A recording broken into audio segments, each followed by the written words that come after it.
আজ জানো তো, এখন বানাবো চিকেন স্টু, যেটা পাঠাবো দিদিকে। আসলে আজকের ভিডিওটা একটু অন্যরকম কিছু তোমাদের সাথে ভাবলাম শেয়ার করেই ফেলি। আমি ভাবিনি এই ব্যাপারে কোনোদিন কথা বলবো। সকাল থেকে ভীষণ বৃষ্টি, খাবারটা যে পাঠাবো, যে ডেলিভারি নিতে আসবে সেও তো আসতে পারছে না। এটা যদিও অনেক দিন আগের কথা। আসলে এরকম ভিডিও আমার শেয়ার করতে একদমই ইচ্ছে করে না, কথাটা এই জন্য শেয়ার করছি। আমি তোমাদের সাথে শেয়ার করতে যাচ্ছিলাম চিকেন স্টু এর ভিডিওটা। কিন্তু মাথায় একটা অন্য কথা হট করে চলে আসলো।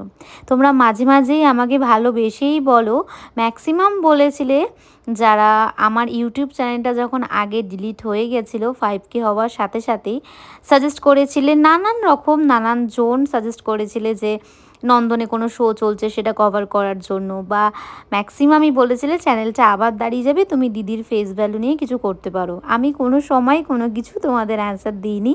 যারা বলেছিলে আশা করি বুঝতে পারছো। তবে জানো তো, নিজে পরিশ্রম করে যদি একটু দেরিও হয় কোনো জায়গায় পৌঁছোতে, তার মজাটা খুব বেশি।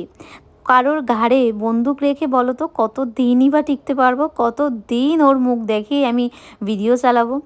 আমার জানো তো প্রথম প্রফেশন যেটা, যেখানে আমি ভীষণভাবে সাকসেস কথাটা এই জন্য বলছি, যেখানে আমি নিজে আর আমার মা বাবার দায়িত্বটা খুব ভালোভাবে এখন অবধি নিতে পারি।